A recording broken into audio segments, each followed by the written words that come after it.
제가 신명기 10장 12절로 22절의 그 말씀을 이제 선택하고 난 후에 어떤 제목을 붙여야 할지 굉장히 한 이틀 동안 고민을 했습니다. 그러던 중에 13절의 그 말씀이 굉장히 와닿았는데, 내가 오늘 내 행복을 위하여 내게 명하는 모든 명령과 규례를 지킬 것이 아니냐라는 그런 말씀을 주제로 행복을 위해서 어떻게 해야 할까라는 주제를 한번 잡아봤습니다. 인도에 가서 말씀을 전하며 지내는 선교사 한 분이 계셨습니다. 한 번은 인도의 그 미군 해병부대가 이제 도착한 일이었는데, 그래서 인도에서 일하고 계신 선교사님들과 그 해병부대 장교 한 팀이 이제 같이 식사를 하던 자리였습니다. 그 중에 더러는 예수를 믿는 군인들도 있었고 예수를 믿지 않는 군인들도 있었습니다. 어떤 장교가 여러 가지 이야기를 나누다가 선교사님들에게 이런 말을 합니다. 선교사들이 여기까지 와서 뭐 일할 필요가 뭐 있습니까? 선교는 미국에서나 하면 되지. 이 인도 땅에게, 이 인도인에게 기독교가 뭐가 필요합니까? 라고 말합니다. 이 소리를 들은 선교사 한 분은 조용히 자리로 일어나서 그 장교에게로 다가갑니다. 그리고 정중하게 이런 질문을 던집니다.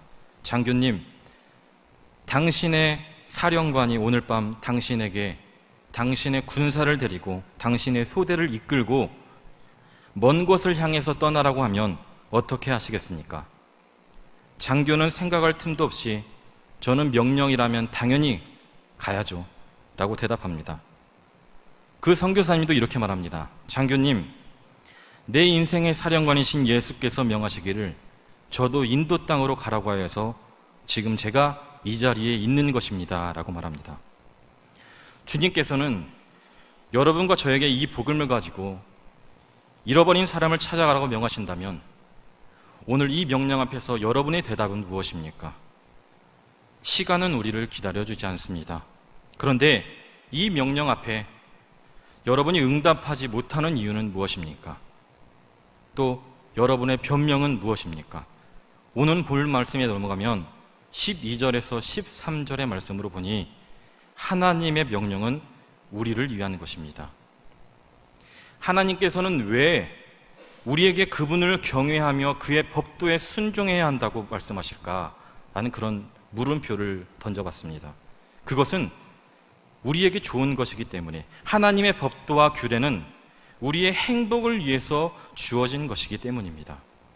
여호와의 명령을 준행하는 것은 자신을 구속하는 게 아니라, 하나님의 명령을 순종하는 것은 짐을 지는 행위가 아니라 우리의 참된 기쁨을 위함입니다. 그렇다고 한다면 계명의 불순종은 자신을 불행하게 하는 지극히 어리석은 짓이 아니겠습니까? 한편 더 나아가서 우리는 순종과 불순종의 경계선에 서성대지 말고 하나님의 그 말씀을 즐거워하고 또 잘해야 할 것입니다. 그러나 우리는 하나님의 명령에 기쁨으로 순종하기보다는 간섭으로 여기고 오히려 불편하게 여기는 경향이 있습니다. 그러나 하나님의 말씀은 우리에게 좋은 것입니다. 옛말에 몸에 좋은 약이 입에 쓰다라는 그 말처럼 하나님의 명령과 규례는 정말로 우리에게 불편해 보이지만 우리에게는 좋은 것입니다. 그것은 우리의 행복을 위해서 하나님께서 주신 선물이기 때문입니다. 어린 시절을 생각해 보면 우리는 가정에서 부모님의 애정어린 그런 말씀과 조언을 들으며 자랐습니다. 그러다 그러한 애정어린 말씀들을 귀히 여기기보다는 잔소리로 듣는 경우가 허다했습니다. 제가 아직은 다 알지 못하지만 나중에 부모가 되면 그 말씀들이 정말로 구구절절 얼마나 옳은 말씀이었는지를 가슴 깊이 깨달으며 부모님의 사랑 어린 조언에 감사한 마음을 갖게 될 거라 생각합니다. 여기 계신 성도님들께서는 다 자녀들의 부모님이시기에 그 마음을 아시리라 생각됩니다. 우리를 향하신 그 하나님의 명령들 또한 당신들의 백성을 향한 하나님의 적극적인 사랑 표현입니다. 자녀에게 관심 있고 애정 어린 부모는 자녀에게 가장 좋은 길로 가르칠 것입니다. 하나님은 우리에게 무엇을 요구하십니까? 하나님은 우리가 그분을 경외하며 그분의 명령을 지키도록 요구하십니다. 그렇다면 왜 우리는 하나님을 경외하며 그분의 명령을 지켜야 할지 오늘 성경 말씀은 우리에게 세 가지를 제시해 줍니다. 14절에서 16절의 말씀을 통해서 보니까 하나님께서는 우리를 선택하셨다라는 것을 볼 수가 있습니다. 하나님은 천지를 창조하신 창조주 하나님이십니다. 따라서 모든 만물이 그분의 것입니다. 특히 본문 14절의 말씀을 보니까 모든 하늘의 하늘, 이것이 여호와께 속해 있다고 말씀합니다. 우리가 육안으로 식별할 수 있는 것도 또한 물론이고 식별이 불가능한 것들까지도 모두 하나님께서 지으셨습니다. 그러므로 이 세상의 모든 것이 그분께 속한 그분의 소유라는 말은 역시 당연한 이야기입니다. 말씀입니다. 이와 같은 사실은 우리 모두가 그분이 공급하시는 것들을 힘입어 살아가게 함을 알게 합니다. 참으로 이 세상에 하나님의 도우심 없이는 살 수 있는 사람은 단 한 사람도 존재하지 않습니다. 우리의 생명이 그분에게 속해 있고 우리의 호흡도 그분이 주관하십니다. 하나님은 우리가 행복하게 사는데 모든 것을 갖고 계신 분입니다. 원하는 것들을 얼마든지 허락할 수 있습니다. 하지만 문제는 우리의 태도에 달려 있습니다. 돈을 주고 가게에 있는 물건을 사는 사람도 투덜거리거나 짜증을 내면 주인이 싫어합니다. 하물며 우리는 하나님의 것을 아무것도 값도 치르지 않고 무료로 사용하는 사람들입니다. 주어진 것에 감사하고 감사하는 마음으로 또한 구하는 것이 마땅하다라고 빌립보서 4장 6절의 말씀을 보면 너희 구할 것을 감사함으로 하나님께 아뢰라 라고 말합니다. 우리는 무엇이든지 자신이 노력해서 얻기라도 하는 것처럼 생각하지 않도록 주의해야 합니다. 어떤 경로를 통해서 얻게 되었든지 간에 우리는 그것을 하나님께로부터 받았다는 것입니다. 은혜란 은혜 받을 자격 없는 사람이 가장 큰 은혜의 선물을 받을 때 더욱 값진 것입니다. 이 놀라운 하나님의 은혜는 예수 그리스도의 십자가에서 아주 분명하게 나타납니다. 예수님께서 우리를 위해 죽으신 때가 언제입니까? 로마서 5장 8절 제가 읽겠습니다. 우리가 아직 죄인 되었을 때에 그리스도께서 우리를 위하여 죽으심으로 하나님께서 우리에 대한 자기의 사랑을 확증하셨느니라. 성경은 우리가 죄인 되었을 때에 그리스도께서 십자가에 죽으셨다라고 말합니다. 하나님은 십자가를 통하여 우리를 향한 당신의 그 사랑을 아주 명명백백하게 보여주셨습니다. 중국 송나라 시대의 그 대학자라고 불리는 주자라는 사람이 있습니다. 이 주자는 세월이 빠르니 매사에 최선을 다하라 라고 말하며 다음과 같은 글귀를 남겼습니다. 오늘 배우지 않으면서 내일이 있다고 말하지 말고 올해 배우지 않으면서 내년이 있다고 말하지 마십시오. 해와 달은 가고 세월은 나를 기다려주지 않습니다. 어느새 나이가 들었음을 깨달아도 그것은 누구의 잘못도 아닙니다. 순간순간의 세월을 헛되이 보내지 마십시오. 다만 주어진 시간에 최선을 다하십시오. 세월은 사람을 기다리지 않습니다. 모든 유교 경전에서 주석을 달 정도로 뛰어난 학자였던 주자는 세월의 빠름을 걱정하며 매 순간 최선을 다하라고 말합니다. 하지만 최선을 다한다 하더라도 죽음을 피할 수 없기에 인생의 무상함은 해결할 수 없습니다. 역사상 가장 지혜로웠던 솔로몬 또한 하나님을 경외하라고 말합니다. 이 세상에선 아무리 많은 것을 이루고 최선을 다해도 삶의 마지막을 막을 수는 없습니다. 먼저 그리스도를 믿고 구원받고 나의 삶의 우선이 하나님을 경외하는 것이 되도록 하시길 바랍니다. 그러므로 그분의 자녀인 우리는 그 크고 놀라운 하나님을 더욱더 겸손히 더욱더 성심으로 섬기며 경외해야 합니다. 17절에서 19절의 말씀으로 보니 하나님께서는 공의로우시며 자비로우신 하나님이시라는 걸 알게 됐습니다. 우리가 하나님을 경외하며 그분의 법도와 말씀을 지켜야 하는 이유는 그분의 인격과 관련이 있습니다. 하나님은 본문에 보니까 사람을 외모로 보지 않으시고 뇌물을 받지 않으시는 분이기 때문입니다. 17절 하반절은 하나님께서 아무에게도 뇌물을 받지 아니하신다라고 말씀하고 있습니다. 이는 하나님께서 공의로우신 분임을 깨닫게 합니다. 대인관계에서는 종종 뇌물이 대단한 위력을 내기도 합니다. 판결을 굽게 하기도 하고 죄인을 또 형벌에로 벗어나기도 하고 또 죄인이 아닌 사람을 죄인처럼 만드는 경우도 있습니다.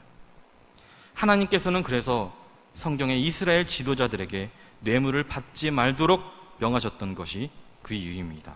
그리고 공의로우신 하나님 앞에서는 이 뇌물이 아무런 의미가 없습니다. 그분에게 있어서는 뇌물을 주고받는 것 자체가 있을 수 없기 때문입니다.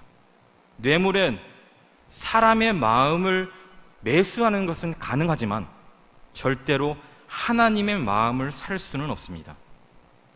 그리고 고아와 과부를 위하여 정의를 행하시며 나그네에게 떡과 옷을 주시는 분이기 때문입니다. 이러한 하나님의 속성은 연약한 우리들에게 얼마나 소망이 되는지 모릅니다. 우리가 사는 세계는 진정한 의미에서 정의와 공의가 올바르게 시행되는 곳은 아니라고 생각됩니다. 유전무죄, 무전유죄라는 그 말처럼 법은 모든 이에게 반드시 공평한 것 같지는 않습니다. 사람이 내리는 판결은 불완전합니다. 그러나 우리 하나님의 판결은 실수나 잘못이 없습니다. 그분은 전지하시기 때문에 정확히 판결하시며 전능하시기 때문에 정의를 시행할 능력을 갖고 계십니다. 이는 힘이 없어서 부당한 대우를 받는 자들에게 큰 위로와 소망이 됩니다. 우리의 빈부와 귀천에 상관없이 그분은 공의를 행하실 것이기 때문입니다. 또 본문 20절에서 22절의 말씀을 보니 하나님은 우리를 위해 크고 놀라운 일을 행하셨다라는 것을 볼 수가 있습니다. 우리가 하나님을 경외하며 그분의 법도를 지켜야 하는 이유는 그분께서 행하신 일들 때문입니다. 하나님은 이스라엘 가운데 크고 놀라운 일을 행하셨고 작은 민족은 이스라엘을 하늘의 별과 같이 번성케 하셨습니다. 이러한 과거의 기억과 체험이야말로 이스라엘 백성이 하나님을 경외해야 한다 중요한 근거가 됩니다. 그러한 의미에서 하나님의 그 구원 역사에 대한 그 기억은 그리스도인에게 소중합니다. 그것은 우리가 하나님을 마음 깊이 경외하도록 돕기 때문입니다. 유명한 강해 설교자인 맥클라렌이라는 사람이 있습니다. 이 사람은 우리의 그 과거 기억이 오늘 우리에게 아주 긍정적 의미와 가치를 지니는 방법에 대해서 이렇게 조언합니다. 기억을 신성하게 만들고 오류와 오용에서 이끌어내며 매우 높고 고귀한 능력을 갖추도록 끌어올리는 길은 기억이 하나님과 접촉하도록 하는 것뿐이다. 기억은 단순히 과거의 일에 대한 회상이 아닙니다. 그것은 우리로 하나님과 친밀한 교제를 나누며 그분을 경외하도록 하는 그런 능력이 됩니다.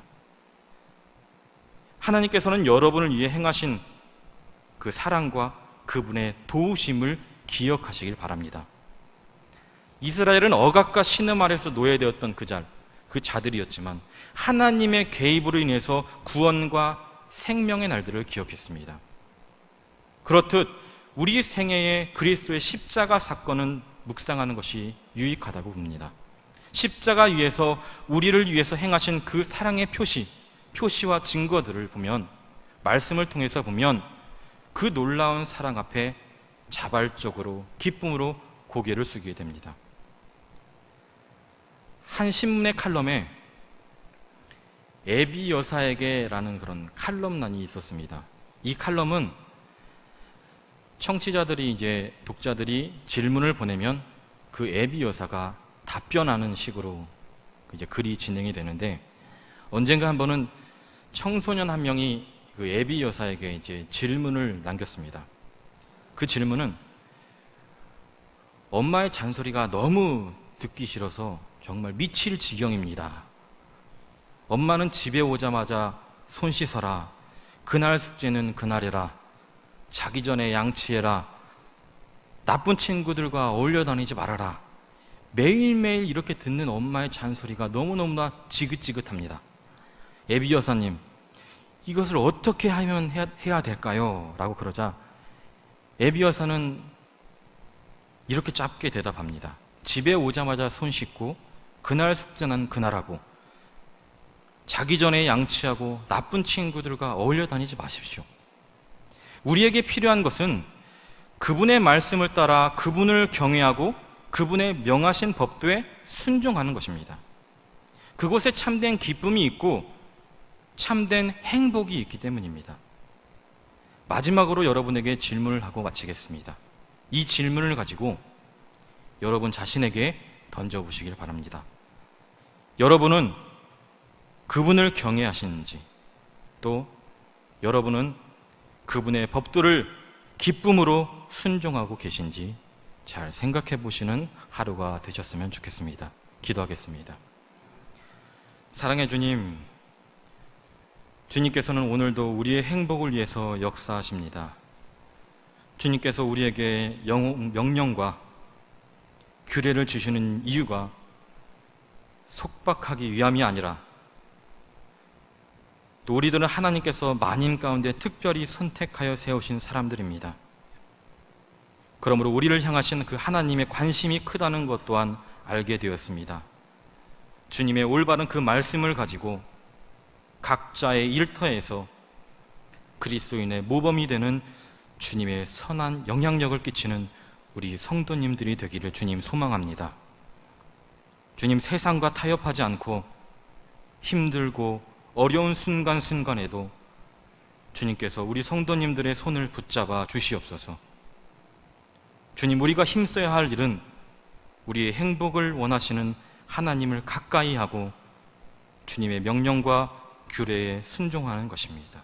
감사드리며 예수님의 이름으로 기도합니다.